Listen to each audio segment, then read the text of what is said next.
Shalom Bapak Ibu yang diberkati Tuhan, senang di hari ini saya bisa berjumpa dan menyapa Anda. Firman di hari ini masih berbicara tentang 10 kualitas karakter seorang pemimpin.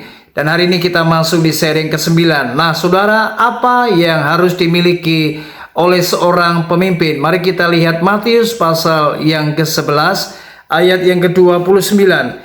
Pikul akuk yang kupasang dan belajarlah kepadaku, karena aku lemah lembut dan rendah hati, dan jiwamu akan mendapat ketenangan. Saudara, seorang pemimpin harus memiliki apa yang namanya sebuah kemampuan. Dan itu sebabnya seorang pemimpin tidak boleh berhenti di dalam apa yang namanya belajar. Oleh sebab itu seorang pemimpin, maka ia harus memperlengkapi dirinya dengan apa yang namanya senang untuk diajar. Saudara, inilah karakter yang ke-9. Seorang pemimpin harus senang untuk diajar. Saudara, di dalam kepemimpinan, seorang pemimpin harus memperlengkapi dirinya. Bagaimana dia harus belajar dan dia juga senang untuk diajar. Karena ketika seorang pemimpin dia tidak belajar dan berhenti belajar, maka di dalam kepemimpinannya dia akan banyak mengalami kendala, banyak mengalami kesulitan.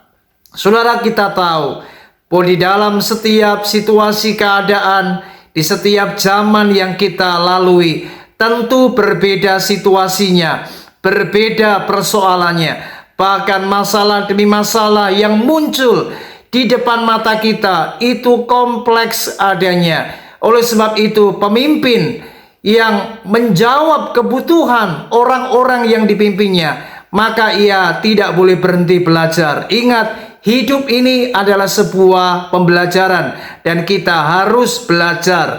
Karena dengan kita belajar, maka kita akan memperlengkapi diri kita, di mana kita akan memiliki kemampuan untuk dapat menjawab apa yang menjadi kebutuhan orang-orang yang kita pimpin.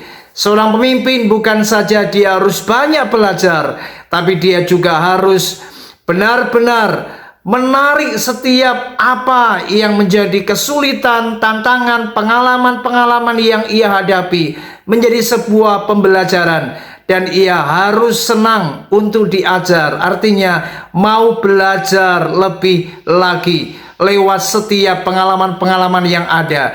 Sehingga dengan ia terus belajar dan terus belajar, maka di dalam kepemimpinannya dia akan makin cakap, dia akan makin hebat, dan dia akan menjadi pemimpin yang luar biasa karena dia mau belajar dan dia senang untuk diajar. Biarlah kita menjadi pemimpin yang hebat, di mana kita bisa jadi berkat. Oleh sebab itu, mari jadilah pemimpin yang terus untuk mengupgrade diri kita, sehingga kita di dalam setiap keadaan situasi yang ada, kita mampu menjadi pemimpin yang dapat menjawab apa yang kita hadapi. Bahkan kita menjadi berkat bagi banyak orang lewat apa yang kita lakukan. Tuhan Yesus memberkati kita semua. Puji Tuhan. Shalom.